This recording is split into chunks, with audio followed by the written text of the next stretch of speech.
Today's video is going to be 5 quick tips on the drill press. After watching my Bengals this weekend, I kind of wanted to give myself a lobotomy, and I thought, what would be the best tool to lobotomize myself? Enter the drill press. So while I'm here, pre-lobotomy, I'm going to give you a few tips that I've learned along the way over the past year and a half of using this drill press. I've learned a lot. There are a lot of things that you can improve on if you haven't already, and hopefully this will give you an idea of how to do those things. Today's first tip involves tear out. As you'll know, with any kind of drill bit or plunging mechanism, if you go through something on the other side and the fibers aren't supported, much like a table saw, it will rip the last fiber out if your bit is not really nice and sharp or relatively new. That can be fine if it's something that is not going to be seen, but if it's going to be visible and it tears out, it's just not going to look good, and you can't really recover from that. You can't usually sand out tear out. It just doesn't work like that. So there are a couple common methods. The first one that a lot of people use is to drill the hole most of the way through until the little point on like a Forstner or a brad point bit sticks through. You then flip the piece over, line up that hole with the little bit, and go in. And I think that works okay, except sometimes you don't get it perfectly aligned and then you have a little score mark outside of the hole. Or in my case, what I'm often doing is batching things out, and I'm using a stop block of some sort. And if it's not a hole directly in the middle of the piece, I can't just take it out and flip it because the hole will now be too far away. And I can't just remove my stop block because I've got other pieces to do. So that becomes something I can't do. And that led me to using hardboard.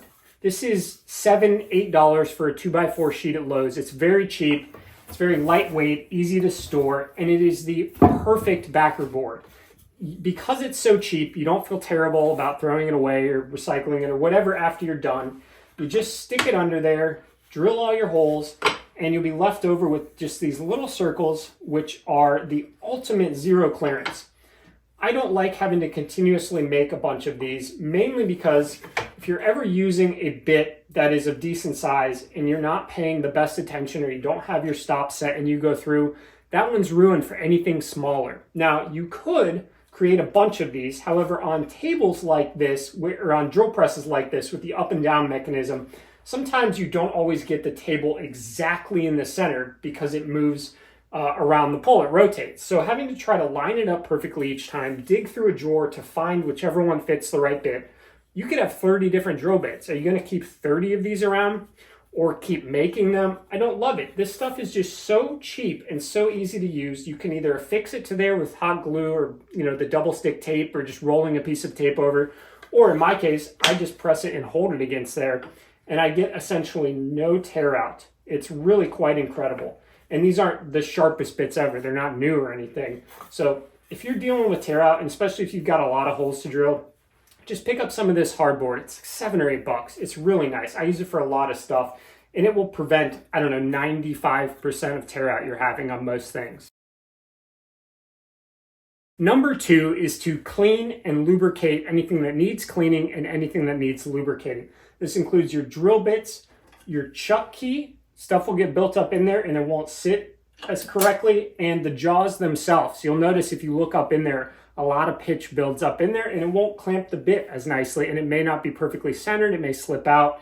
And anything that when you buy a tool that you notice is lubricated, there's a decent chance you may have to lubricate it again in the future, though some tools are built where the manufacturer claims you'll never have to. I don't know if that's true in every case, but I lubricate, especially this arm going up and down here. The other day, this little guy was sticking and I could tell the old grease had just built up a bunch of dust, so I cleaned that down, I lubricated it, and it's nice and smooth again. I always clean my bits after I'm done using them. I want that fresh cut every time or as close to it as I can get. So anytime something is not working correctly, just can you clean it? Can you lubricate it? Will that help in any way? Just keep that in mind, and that's going to help you.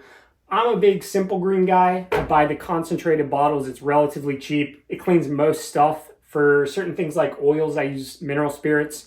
I know not every state you can get those. And then for greasing, I use this marine trailer wheel bearing grease as one of my main greases. The SawStop people told me to use it on all the gears in there, so I use it. And then I also use some dry lubricant in certain other areas where I don't want there to be just kind of grease sticking out, even if I wiped away most of it. For number 3, this is a short one. You don't have to have all these handles in there. within a few weeks, maybe a month, I very quickly found that this one was always causing problems for me when I was putting clamps here, especially when the table is up high. I no longer use it unless I really have to crank this thing around, and I just store it right behind there. So if you ever find that any of these in any order are getting in your way, they don't have to be in there. Feel free to just take them out and store them somewhere. Don't lose them, because there is the occasional time where you're going to need to go through multiple and switch through, etc., etc.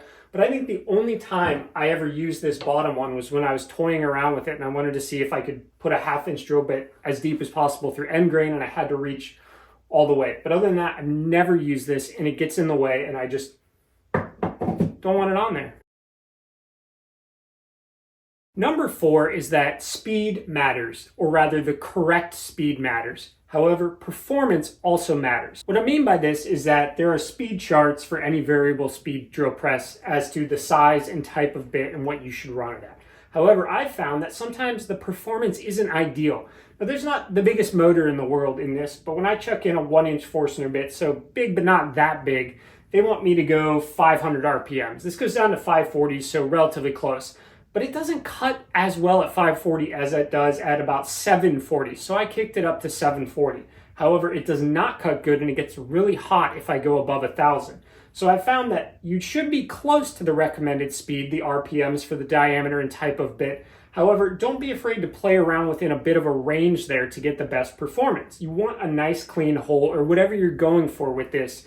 If you have to crank it up or even go lower, that's fine. Just do not let this get to the point where this bit is getting searing hot. If it's getting really hot after you use it, it's going to dull quicker, and it's probably either cutting too fast this way or you're going up and down too fast, one of those two. But don't be afraid to play with the speed a little bit and let the chart be a reference point, but not the Bible.